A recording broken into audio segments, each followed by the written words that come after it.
I'm delighted to welcome back to the podcast this is going to be a very, very interesting episode because this gentleman has stepped out of his comfort zone Oh, of yes. antiques and he has written a new book. I welcome David Harper, but we are here to discuss his new book, The God Conundrum. Oh, David, how are you doing? good. Hello to you too, chaps. Great to see you both again. You're looking very well. Well, He's do you already know what? lying. It's not long since we saw you in the flesh at Windsor, is it? It was Exactly. How long ago was that? Just before Christmas, was Just it? before Christmas, we were filming Bargain Hunt. We were filming Bargain Hunt. It was a brilliant day. You did fantastically, but by goodness me, was it cold? It was Do you know what? pretty cold. Do you know what? It makes me giggle, Simon, that David won't mind me mentioning this, that we had to crack open the hand warmers to keep David vaguely warm during recording the day before. It was Baltic when we were doing a little bit of recording. It was terrible, but can I just admit that I didn't know how to work the hand warmers? I couldn't get them going, and someone said to me, "You just got to put them in your pocket and keep your hands on them." I was like fiddling with them, shaking them. Nothing was happening. Just for goodness sake, put them in your pocket and put your hands on them. That's it. It wasn't rocket science. And do you know what, David? We've done a few filmings up at Windsor, and it is Baltic in December. Yeah. But, mate, I've got to give you full credit on the pod for your generosity of spirit. You could have hidden away, like some do, in the back rooms surrounded by a lot of electric heaters. You didn't. A lot of our customers were there, and a lot of them wanted to meet you, David. A lot of them wanted to see you, shake your hand and say hello. Oh. You went above and beyond in the Baltic conditions to look after our customers. And I genuinely want to say thank you for that, because it was lovely to see. There is added news on that, David, and this will make you smile.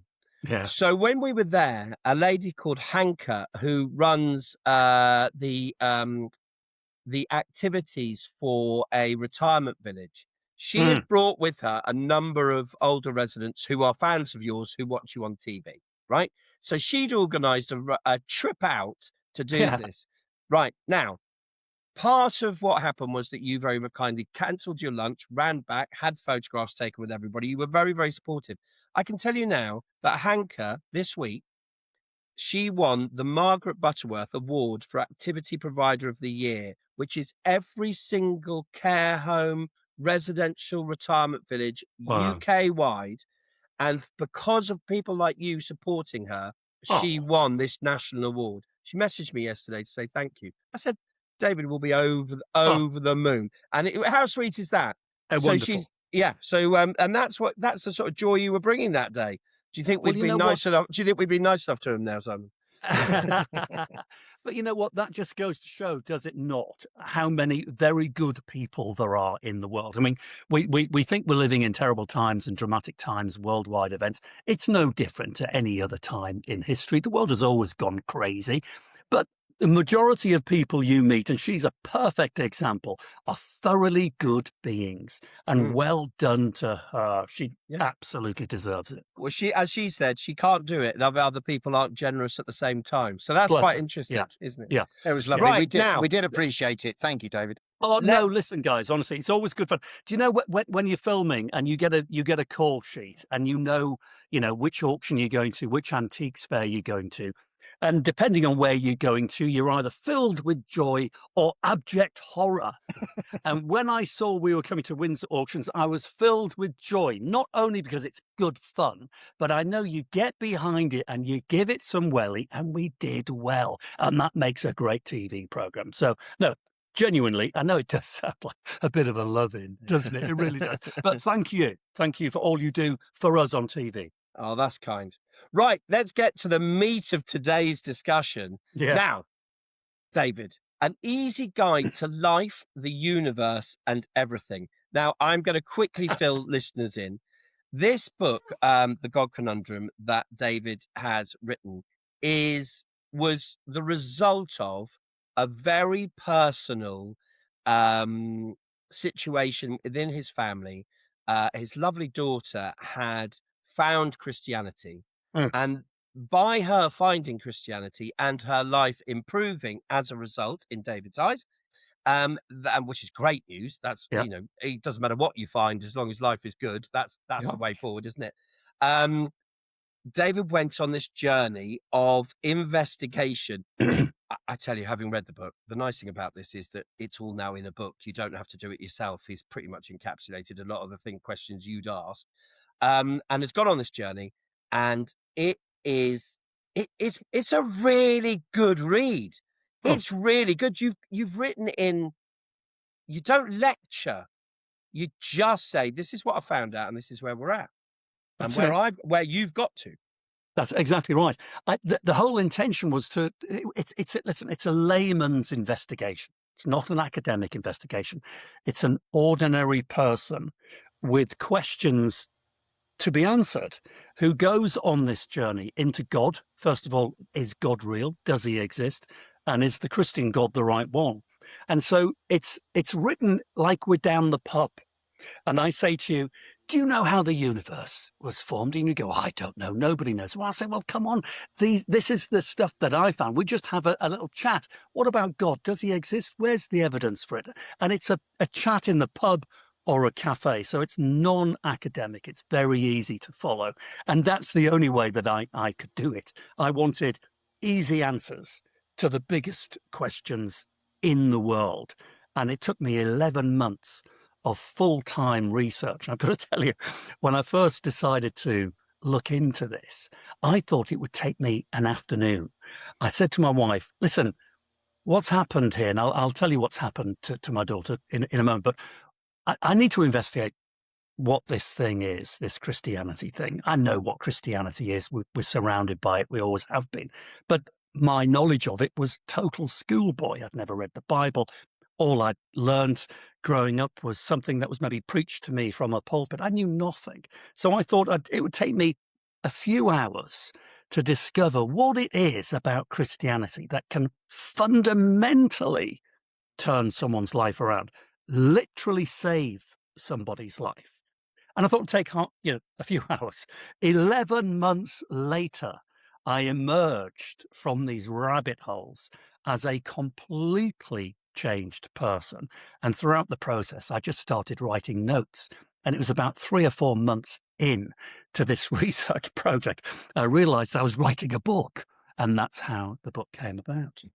All right. Oh, I see. So you hadn't intended. What No. you were trying to do was, within the family, try to get your head around, like we all would for our kids, Yep. what was going on and how, so that you can be supportive, understanding, that sort of stuff. So, David, what dads was the catalyst, if you can tell us? Well, What was the catalyst for this journey? okay. Well, my daughter, now her testimony, of course, is hers to tell. But I can tell you that for very many years, she suffered terribly with all sorts of problems, including depression and physical problems, which I think manifested themselves through depression. She tried all sorts of routes, all doctors. She lives in central London, so she's got access to, the best doctors in the business, really. She couldn't find joy in anything. So we went through, as a family, several years of very dark times. She experimented with all sorts of different things to try and find some joy. She couldn't find it. And eventually, really effectively, even though the doctors were great, she was written off. There was nothing else they could do for her. There was no more antidepressants. There was no more therapy sessions, either on an individual basis or group session. There's nothing that could be done for her. And somehow it was suggested that she prays. She was spiritually bankrupt. Now, this sounds very dramatic, and it is, but it's not unusual. There are a lot of people, millions of them, who, and probably including myself to a lesser degree, that are a little spiritually lacking. She was bankrupt, as she was described as being that. And she started looking into Christianity. Now, of course, all of us come from, whether you're Christian or not, we come from a cultural Christian background. My family have never been religious people, but culturally they would describe themselves as Christians. Hetty, my daughter, went to a very strong Christian school. She was head of choir. She knew all about the very basics of Christianity. but she didn't know the fundamentals of it. And she went on her own journey of discovery. And after a couple of months going to church, studying, watching YouTube videos, reading the Bible, she found Christ. And it changed her life so dramatically that it is impossible to explain. People said it was miraculous. Now, I think it was miraculous. I really do. Because we went through very long periods of time where, we thought we might lose her. It was as dramatic as that. And then Sir Hetty announced that she'd found Jesus and he'd saved her life. This was like, wow, Christ, that is something. Christ coming into your life and changing your life like that is pretty dramatic stuff. So for around 15 months before I started my research project, I watched and listened and talked to her every week on the phone, occasionally in person. And we would always talk about God and talk about her experience with Jesus. And I thought, if I'm honest, guys, that this was a bit of a flash in the pan. The honeymoon period would wear off. And I was worried that she'd slip back to where she once was in this dark state. But she didn't. And throughout this 15-month period, in conversations with her, I'd hear her giggle. I'd hear her laugh. I'd hear this positiveness coming from her. And these are things that I thought I'd never feel, see, or hear again. It was just, I kept thinking, this is remarkable. And then Christmas of 2024, she came home, spent 10 days, 2 weeks with us. And I was, I suppose in a way, she probably thought I was staring at her. I kept just looking at her and listening to every word that she said and seeing this transformation and seeing this light that was shining out of her. And it was then, Christmas of 2024, I thought, right, what is it that has happened to my daughter? What has she found also that I have never experienced in my life before? And I've been searching all my life for something beyond the materialist world. I've never been enthralled with it. I've always been driven by making money, being on TV, being somebody, but it's never given me anything. It's never given me any satisfaction whatsoever. So I'd flirted with, the Eastern ways. I'd looked into meditation. I tried all of that. I even looked at the Celtic ways. And then I started reading Stoic philosophy. So for the last 3 years or so before this journey, I was really big into Stoicism. So I was an amateur Stoic. That's what I was going to say. So you're very open about this in the beginning of the book, because you talk about the fact that in your mind, you've always been looking for something. You've Yeah. always been looking for, and you've been fascinated, not necessarily for your own personal development, but you've been fascinated by, and Stoicism was one of the things you studied quite a lot as well. And then you then use the fact that you've already got a sort of base knowledge of looking at stuff to go on to other things, which is quite interesting. That was it. I used what I'd been using my whole life in research. It's like you research an antique, you might make notes on it, you read about it, you write it up as a catalogue description, or in my case, a history book, or for a stand-up show talking about funny stories from history. So I just used what I'd always used in an attempt to compile this information and to make it make sense to me. So reading all this academic stuff, which is way over my head, I just kind of boil it down and get to the very basics and write it down so I could understand it. And that's how it came about. You boil it down very well, David, because I was chatting to Simon yesterday. We were recording something else. And so I'm loving the fact that it's not just the Bible you read, you look into evolution.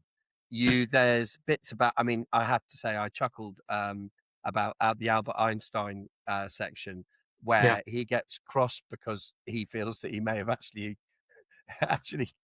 proved the existence of God. That's right. And he didn't like it. He didn't like the fact, so he then tries to fudge the issue for a little while. Absolutely true. And I never knew that, but I was talking to Simon. So to give listeners a little bit of background, and Simon and I discussed that we would disclose where we are sitting on the fence on Christianity and religion. Sure. I've got a very strong. I went to Catholic boarding school from the age of 6. I've got priests in the family. I have a faith, and I'm a regular churchgoer. Simon does not have a traditional label of Christianity, but Yeah. is open-minded to the fact that there's more to life than. I'm speaking for you, Simon. Yes. Jump in any time you like, Yeah. but there's more He's to life. looking worried. There's not. No. We went through this. There's more to life than you. There's more Yeah. going on. I Absolutely. I think what I would describe as eternally curious. So Yes. it is. Much I better put love. than me. So I love talking to Harry about when the holidays come up, when it's Christmas, when it's Easter, and what's he doing. I too have read quite a lot of books on Stoicism, Mm. and I found that eternally fascinating. I don't Yeah. believe it's the be all and end all. I don't Yeah. believe, and equally, from a personal perspective, I grew up in a family where my mother was very religious and my father was an absolute confirmed atheist right there out on the fringe. So I grew up with Right. both of those and was Yeah.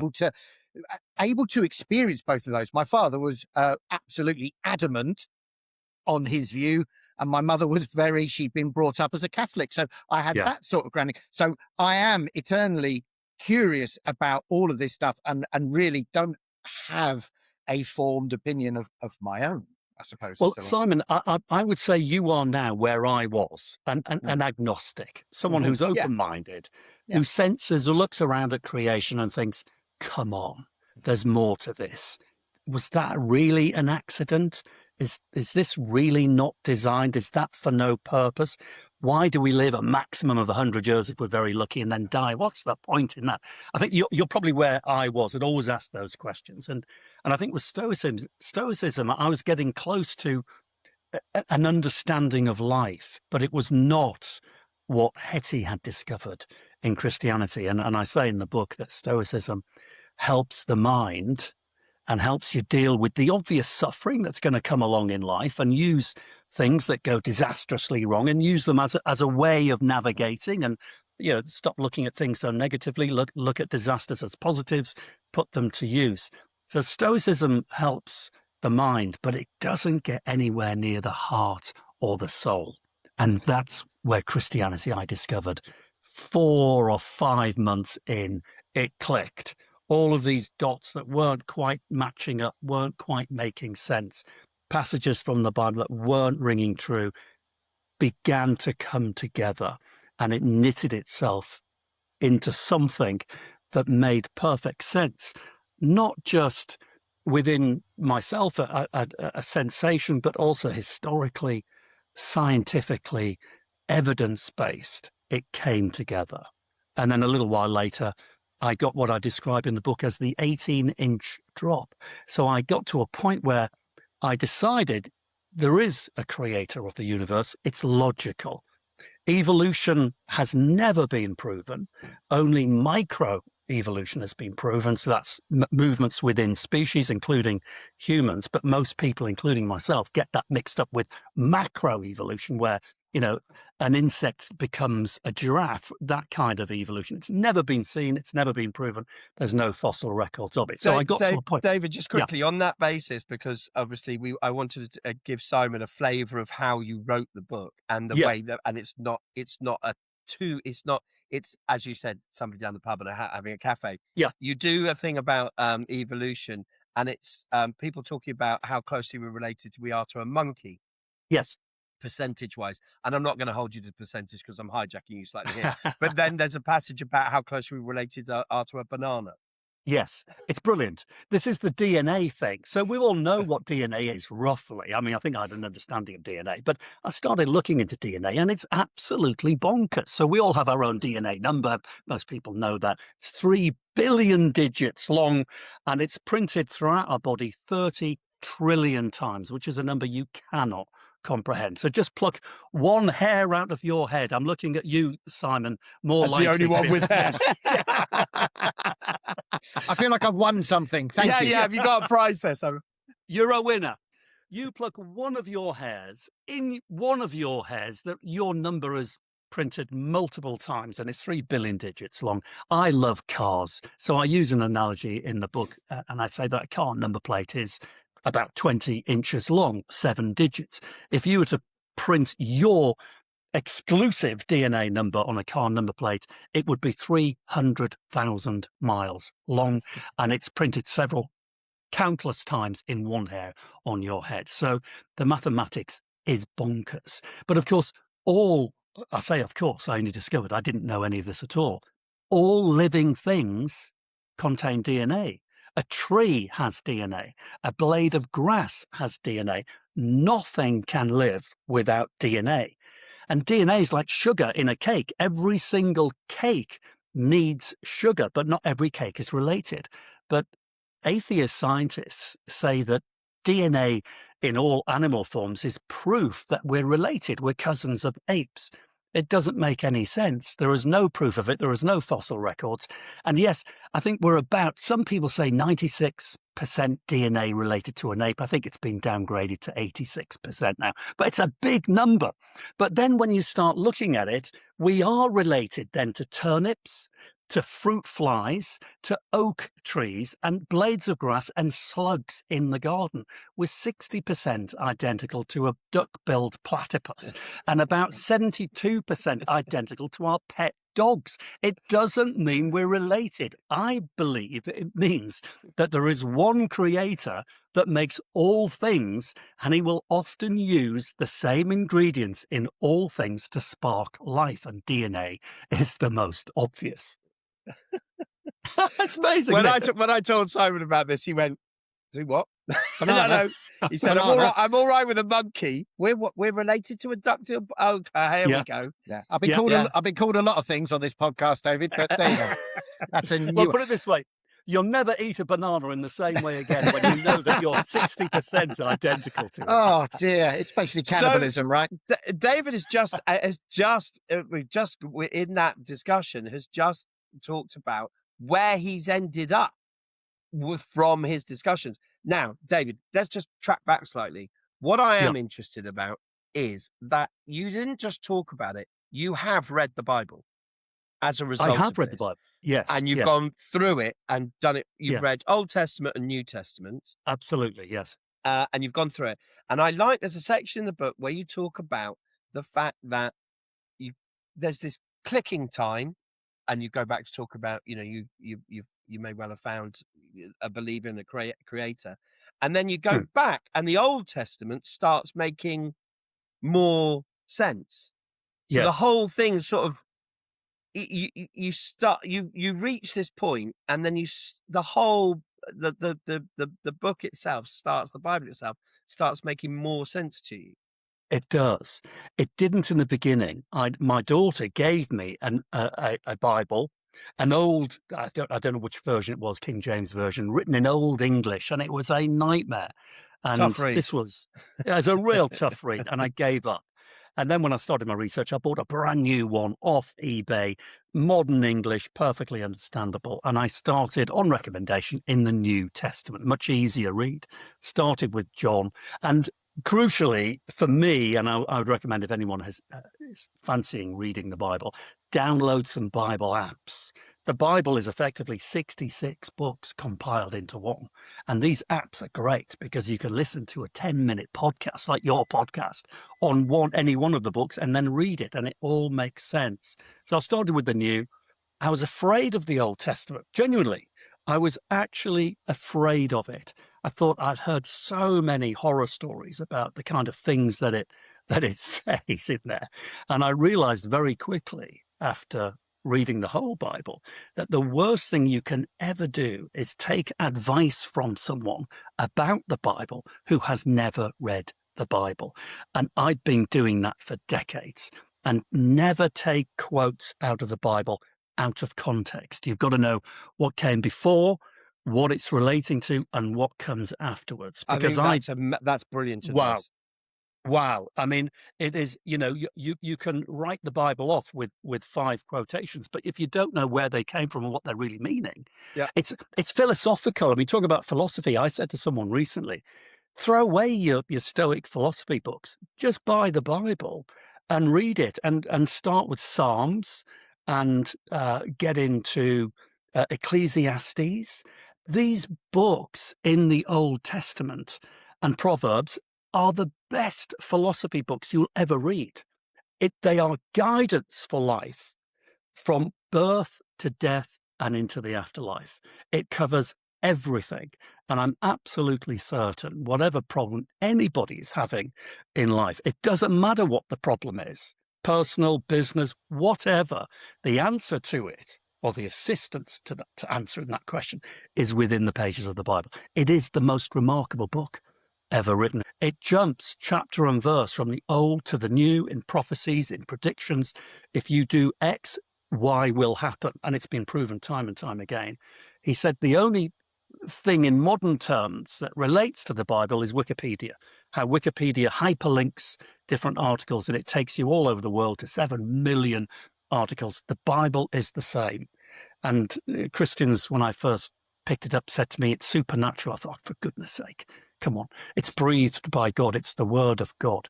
And of course, I took all of that with a pinch of salt. Once you spend time studying the Bible and it becomes alive, you realize that this book is so remarkable, written over 1,600 years with 40 different authors, and it makes sense and it gives wise advice that applies to today as if it was written yesterday. There's only one. I came to the conclusion that the book is supernatural and it is breathed by God. It is the word of God. Sounds a bit dramatic, but that's what I discovered. And believing that and finding that has fundamentally changed my life.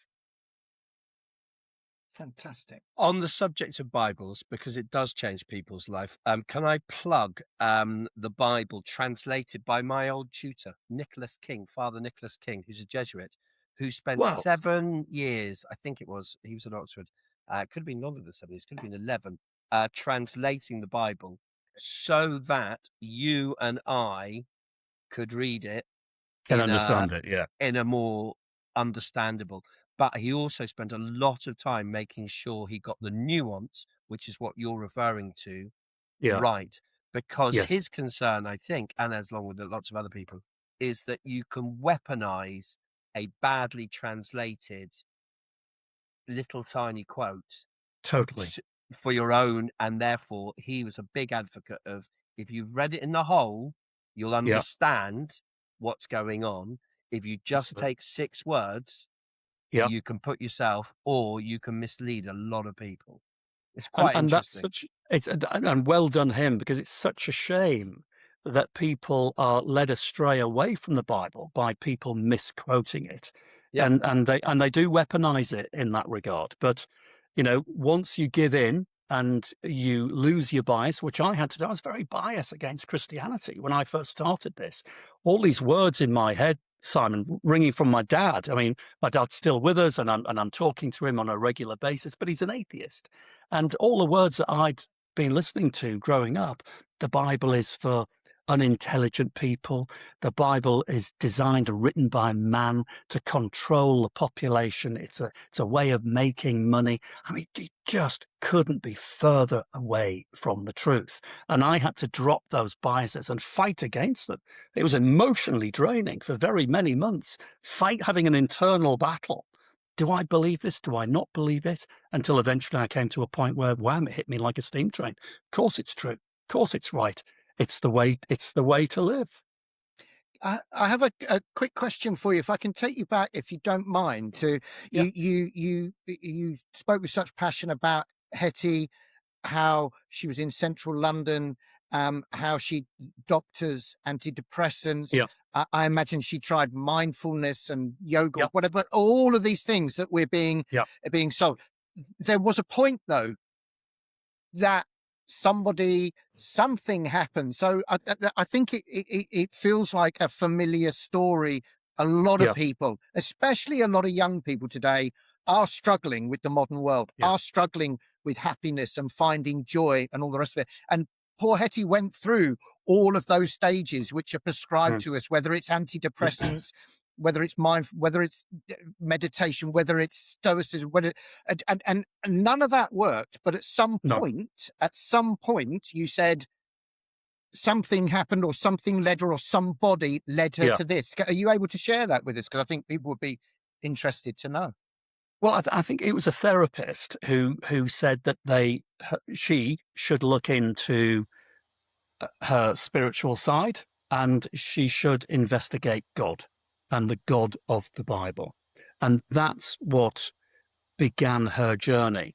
But it's people imagine, like I did, that believing in God, believing in Jesus, believing that the Bible is right and it's a good guidance for life is just something that happens in the head, like deciding to follow a certain football team or um, or liking Ford motor cars.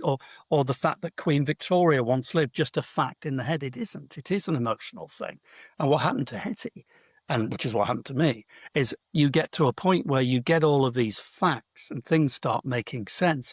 And then you have a genuine spiritual transformation. And this is what happens when people become born again. Now, I describe myself now as a born-again Christian, but I've got to tell you, and I do say at the beginning of the book, that term would have made me run for the hills a couple of years ago. What? A born-again Christian? I didn't even know what it meant. Well, a born-again Christian simply means that you're spiritually reborn. You feel different. You think different. You behave differently. You feel happier, more content, more purpose. You feel peace. I feel all of these things like I've never felt before. So the only way I can describe that is something that's not happening in the head. It's happening in the heart, in the soul. And this is the 18-inch drop, when a realization in the head drops into the soul. And it feels like, it's almost like a sense, well, it is a sensation of being in love. So we know what it's like to love our partners, our parents, our country, our jobs, our pets, our children. We know what that love is. And it's all a different kind of love. But when you eventually surrender, in my experience, and give in to God, it is like falling in love.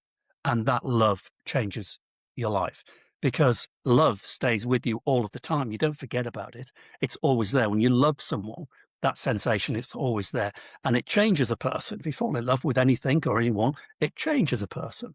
And falling in love with God, in my experience, and certainly with Hetty, is much more dramatic than mine, is that. It's a sense of that, a spiritual transformation. In a way, I can't even believe my own words. This is crazy, because I'm saying this and meaning it absolutely from my heart. If I'd heard this interview 2 years ago of myself, I'd say the guy's insane. What's he talking about? But it's true. This is what happens to people when they genuinely find God. Not cultural Christians who just think of themselves as Christians, but when they genuinely give in and find him.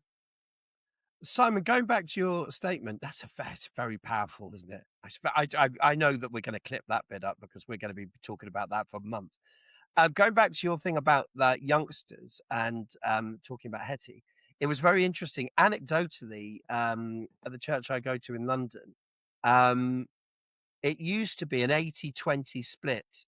Older people, I'm in my mid to late 50s, and 80-20 split, and then youngsters kicking around. You felt like they were sort of there because mum and dad were there.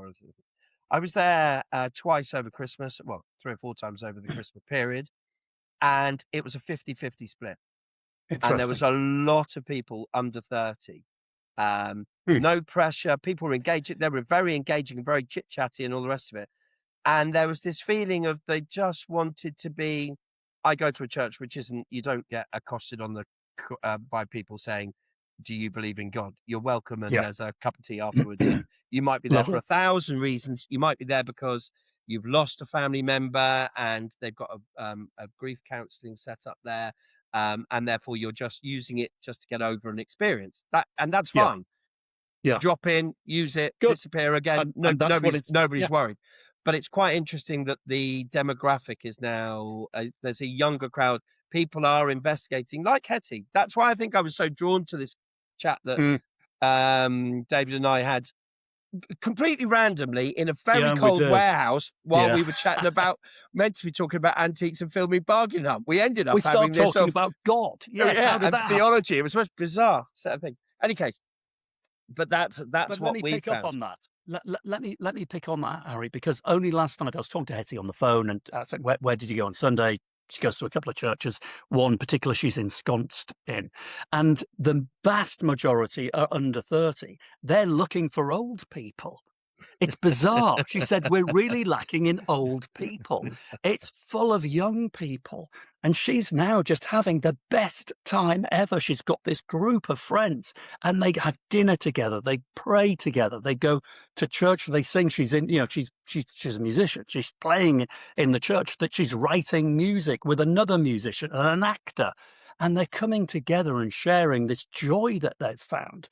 But yes, there's a real resurgence, particularly in the South, with young people who I think are discovering something new, yet ironically totally ancient, something that the 20th century attempted to educate out of us because, this was an experiment. Let's get rid of God, because if we can take God out of people's lives, then we as the ruling parties, the ruling governments, this makes me sound so terribly cynical, but I think it's true. If you're a government, if you're a despotic regime, if you can get rid of God, then you've got the people, because the only thing they fear is you. The only thing they fear is the government. But people who've got God don't fear governments. They only worship and fear God. And therefore, governments have no control of them, which is why the Bible is banned even today in 50 different countries, because it's so powerful. But yes, young people are finding this new old thing. And it's funny because I go to different Christian group meetings. I'm going to one tonight in the pub. It's Bible in the pub. We've got the local vicar. We have a pint of Guinness and we get stuck into the Bible. We get into the nitty gritty. It's very stimulating. But of course, it's an older group. We don't have so many young, where in the South, particularly London, there's a real rebirth of interest in Christianity with the youth. I'm hoping it catches on in the North. Mind you, I did go to a church in Durham City on Sunday. I've been a few times. And it was rammed, 400 people minimum, and probably 30% young, I suppose, students from the university. But it had a really good, positive vibe. So there is something happening maybe in the cities in the north, but I'm based in the Dales, where, it's farming folk. So it's a bit older, so that may be a little different. But yes, there is something happening. Hetty was calling it a real movement. There's something afoot. Something is moving. David, can I ask one horrible question? Yeah, go for it. Yeah, because we did discuss off air that it's warts and all. So Yeah. you found God after your investigation and this fantastic book. In all seriousness, everybody get a copy of the God Conundrum, because it is written like it's by a mate down the pub. And that's quite a fun way of investigating an interesting topic, even if you're just interested in it. But have you found, because you're not evangelical about this, as in we happen to fall into that conversation because unbeknownst to both of us, I've got that sort of background, and you've recently gone through this, the book and everything. But have you found resistance or animosity towards you as a result of this? Because you're a passionate guy and you wear your heart on your sleeve, and we all know you from the TV. You're very, you're a charismatic fellow, and you're not embarrassed about your views or your beliefs on any topic, whether it's the Georgians, the state of the brown furniture market, or where to sell your silver. Putting it back to your day job. Have you found resistance or animosity or a bit of unpleasantness creep in? I have in spades, shall we say? And I think it's something again that is predicted actually in the Bible. It says, if you follow God, you will be persecuted. And absolutely, I've had it online. I've been attacked online. I've started a new YouTube channel. It's only got a few subscribers, called the God Conundrum, for the book. It's for people who read the book and then can go to the channel and share their thoughts, share their findings, because the book is not preachy. It's certainly not trying to convert anyone. It's just simply showing people what I've found, and then I conclude that it works for me. See if it works for you. But no, absolutely, and closer to home than is comfortable too, with close family members, friends, who have absolutely rejected the idea. But it's something, again, that I feel that if I am getting this rejection, then I have found something that is fundamentally different. It's certainly changed my life, and they've seen the changes in me, but they don't accept them. They see the changes in my daughter, but they don't accept the cause. There is a law of causation which says that it's a scientific law and a legal law that says for every event and every happening, there is a cause. You can trace it back to a logical cause. And the only logical cause for the change in me, and particularly my daughter, is the fact that we're now Christians. But when you share that with some people, they reject it really quite violently. It's a bizarre reaction, but not unusual. And anyone listening to this who's ever been through the same will share a very similar testimony. A lot of people are not happy that you found happiness. They think that you're deluded, on drugs, lost your mind, illogical. So yes, to answer your question, quite a lot of pushback. But again, it's to be expected. And I think if I wasn't getting the pushback, then I'm not doing something right. Because my job is not to go tell people, you must find God. My job is simply to plant seeds. That's how I feel it now. And the book is a seed planter. They may take root, they may not. But that's my role. And so if I share the book with someone and they have a real bad reaction to it, there's not much I can do. But I think it shows that I'm on the right track. Does that make sense? It does make sense. I find it, because you are so honest about why you went on this journey, and it was to do with the love of your daughter who was in a dark place. I don't know, Simon, jump in quick, but I can't find any reason why anybody would have strong negative thoughts about an experience. They don't have to. I'm not talking about they have to believe in God or believe it. No. But if Hetty's found peace and positivity from something, forget whether you believe it or not, that's got to be a good thing, right? So, Harry, if I can give the non-religious perspective, yeah. which I'm afraid I'm going to echo what you say, on the basis I am not religious, I don't go to church, I don't pray. However, the story of I've never met Hetty. Me neither. The fact that we have a young person here who has struggled with her mental health and who, in her father's words, we could have lost. You could have lost. As a family, you could have lost. And the fact that this change, which is clearly this change, made such an amazing difference, then that is all there is to say. That is all there is to say in terms of the positivity of what you're talking about. Whether I believe is neither here nor there. If you can see what it's done for that person, when quite frankly, modern thinking processes, modern trying to sell people drugs, trying to sell them wellness, trying to sell them a vitamin pill that's going to trying to sell them a diet, trying to sell them a lifestyle, trying to sell them a gym membership, No. This is something that's free. And clearly for Hetty, it made the world of difference. And clearly to her father, it made the world of difference. It doesn't matter what I think. That is to be celebrated above anything else, whether you're religious or not. So I'm delighted to hear it. Well, thank you, Simon. I wish more people felt that way, but it is a reaction to God. It's if you Google it, reactions to God, it's not unusual. It is to be expected. But it reminds me of there's a real fabulous woman, academic, called Ayaan Hirsi Ali. She is a Somalian politician. She left Somalia, went to Holland, then ended up in America, a real academic. And she became an atheist, and she was part of the group of modern atheists who travel around the world with Richard Dawkins, the world's most famous atheist, giving conferences and ridiculing particularly Christianity. And she was similar to Hetty. She found herself in a very depressed state. Medication couldn't help. She self-medicated with alcohol and drugs. Nothing helped her until somebody said to her, "You're done for. Try praying." And she rejected the idea, but she thought she was wanting to kill herself. She started praying. Cut a very long story short, and she's worth looking up because she's a very articulate, funny, interesting woman. She found God. She became a Christian. She's now an evangelical Christian. She's happy, she's content, she's glowing, she's not depressed, she's not on tablets, she's living a wonderful life. She's never lived a life like it. Richard Dawkins, her friend and colleague from the atheist world, can't accept it. He can't, he can see, he's admitted recently, okay, I admit there are changes. She's a changed person, but I will not and cannot admit it is God. I will not and cannot admit that it is spiritual, because he doesn't believe we have souls at all.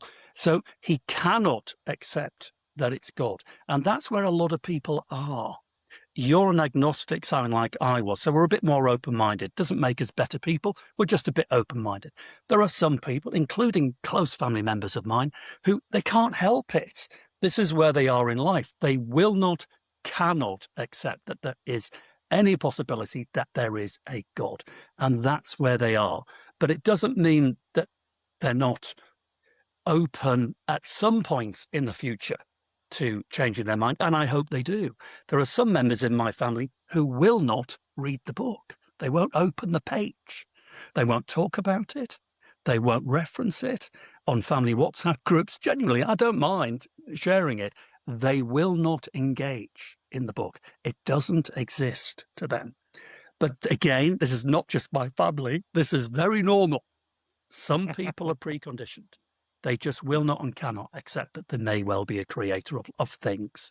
And that's just where they are. And you have to move on and get on with your own life.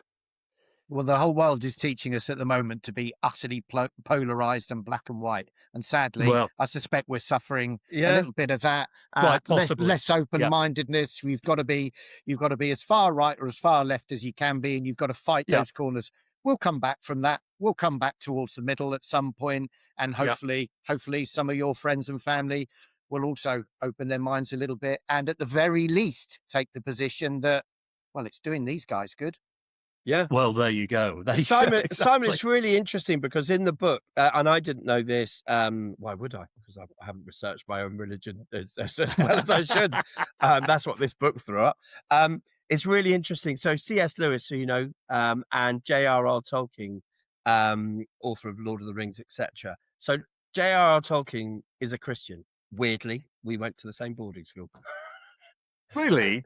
He was at Stonyhurst. He has an attachment to Stonyhurst College up in Lancashire, which is where I was lucky enough to go. And so there's J.R. And so he gets C.S. Lewis. They're both lecturing at Oxford, I think, is it? Yeah. And they're both. So he gets C.S. Lewis to investigate. And C.S. Lewis is confirmed the other way. It's not his bag at all. So he gets C.S. Lewis to investigate Christianity. I am reporting this because it's written in the book and I'm on page 141. It's right in front of me. And this is all the stuff that David's done for us. And then at the end of the investigation, C.S. Lewis goes, damn it. Yeah. There is a God. Yes. And they've had these sort of intellectual arguments for years and years and years. And then he goes off and does this investigation and goes, you know, and I'm putting words in C.S. Lewis's mouth there, but I've been giving him a hard time the entire time. And now I've actually come round to this way of thinking myself. It's really interesting. There are other examples in the book. It's not all, and that's why it's not evangelical. You are not like on this pod. You are not saying to Simon, come to church with me. I want you to believe in God, yada, yada, yada. Exactly. That's not what the book is about. No. The book is about your journey, the reason why you did the journey, which I think is a lesson to all parents. Just quickly, I think if you see a change in your child, investigating why there's a change in your child, good or bad, absolutely, you've got to stick your head in the spokes and have a look and see. Because it doesn't matter what age they are, you do it when they were little and tiny. So why wouldn't you do it when they're older? That's so true. You know, it doesn't matter what it is. And I think that's why I think this book is so, so interesting. However, I do like the fact that Simon and I are coming from this at very different standpoints. You know, I'm not suggesting that my Catholic upbringing is the best, because I feel boarding school, constant praying, trips to chapel morning and evening and all the rest of it is not the way to do it either. I think there should be more education and letting you form your own opinions rather than that sort of religion by rote. I'm not that I don't advocate either. I think and there have been times in my life when I've found that I'm not into it and I've walked Yep. away, and there are other times where I've come back, and I would suggest I've been a bit fair weather. Simon would agree. And weirdly, Simon and I talk about this all the time. We have to arrange the podcast around the fact recording the podcast. He goes, "Are you going to see your mate on Sunday?" Which is his code for you go to church, because otherwise we can't record at 10 a.m. So it is C.S. Lewis interesting. is a fascinating case in point. One of the greatest academics from the 20th century and an ardent atheist. He thought anybody who believed in God was an imbecile, and he fought it out for years. But he was a funny guy as well. And you are right. He even learned ancient Greek to study the Bible in its original language to try and get his head around it. After several years of investigation, he came to the conclusion, "Oh my goodness me. He's right. My mate is right. God exists." And he described himself as the most reluctant convert in England, which I thought was brilliant. I love that. Right. So the book is available. Where's it available, David? Where can we buy it? Amazon. Where can people buy it? It's Amazon. It's Amazon. It's very easy to find. It's all over the world. So it's available wherever people are listening. Just go on their own localized Amazon and they will find it. And learn a bit more about it. And I've given away a free, I don't know how many pages, maybe 20 or 30 pages. They can read the first introduction, the background to the book. And if they feel that it's something they might want to learn, great. And proceeds for the book, it's a not-for-profit thing. So if it makes money, you've got to sell a lot of books to make money, a lot of books. Well, it is a bestseller at the moment, so I'm pleased with that. But if it makes money, I will give a percentage away to Christian charities, of course. Of course. David, that's fantastic. I will add a purchase to the Amazon catalogue. Don't you worry about that. And as I say, always curious and really interested to read the book. For our listeners as well, you haven't turned your back on antiques and auctions and buying and selling, have you? You're still doing all of that. I'm doing that, Simon, because I need to make a living. I love that. Yeah. There is God. Also need to feed myself. Yeah. But there's still a mortgage and petrol needs to be put in the car. Got it. Got it. There you go. Yeah. And we'll be seeing you on our bargain hunt, won't we? Yeah. On that subject, don't forget to follow David's YouTube channel. So if the God Conundrum isn't your thing, David is out and about a lot on YouTube, aren't you? You're everywhere. You crop up everywhere. I love it. I mean, I enjoy the BBC stuff. It's great. And yes, it pays my bills and I need it and I enjoy it and I'm very grateful for it. But YouTube is something else. I mean, we could knock out a YouTube video in 5 minutes, have it published in 10. It's done. It's out there. It's vibrant. It's fast. It's furious. I really enjoy it. And I can cover topics that I'm not allowed to cover on the BBC. And I do get several phone calls a year from one particular big boss at the BBC, and every time I see his name crop up on my phone, I know I've done something wrong on YouTube. It's like, David, you're really pushing the limits here. It's like you're dealing with topics that, we want you are a representative of the BBC at the end of the day. So just be careful. Don't mention the BBC. Stop going there. Stop using BBC logo. So I'm always getting into trouble with YouTube, but I really enjoy it. Previous listeners to the pod will now realise that Simon and I are not the only ones who have had phone calls from BBC producers about things that we've said. You're naughty as well. Excellent. We're starting a club of people in the antiques world who've had that phone call. Just want to talk to you about some of the things you may have just recently said. Yeah. I said to him the other day, he rang me a couple of weeks ago about something. I'm doing a theatre show somewhere and they'd been using BBC logo. I said, David Harper bargained on BBC all over it, right? Rings me up. And I said to him at the end of the conversation, do you think you'll ever ring me and actually offer me some work? It's like... This one guy never rings and says, hey, Dave, we've got a new idea and you'd be great to present it. It's like never good news. It's only ever bad news. I love it. Buy the book, follow him on YouTube. David, this has been a fascinating hour. I think you'll agree, Well, Simon. thank you, guys. Thank you for allowing it. Thank you, Simon, for being open-minded. I really appreciate that. Thank you for your insights, Harry. I think I've found that, antiques and auctions is a great topic of conversation, but this one, the biggest questions in life, why are we here? What's the purpose and where do we go to? I mean, there's evidence for that. Afterlife, these are meaty questions, and they're not as complicated as I once thought. My brain used to switch off when someone said, "How was the universe made?" And my brain would just go, "Bleh," just turn off. But it's not as complicated as I once thought. The answers are there, and it's just endlessly interesting. I'd just like to say as well, David, thank you for sharing the story of Hetty, your daughter. And I'd just like to say, and I know I can speak for Harry as well, we wish her all continued success and happiness.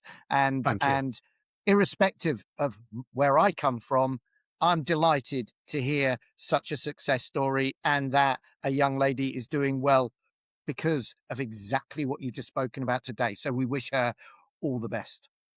Thank you, Simon.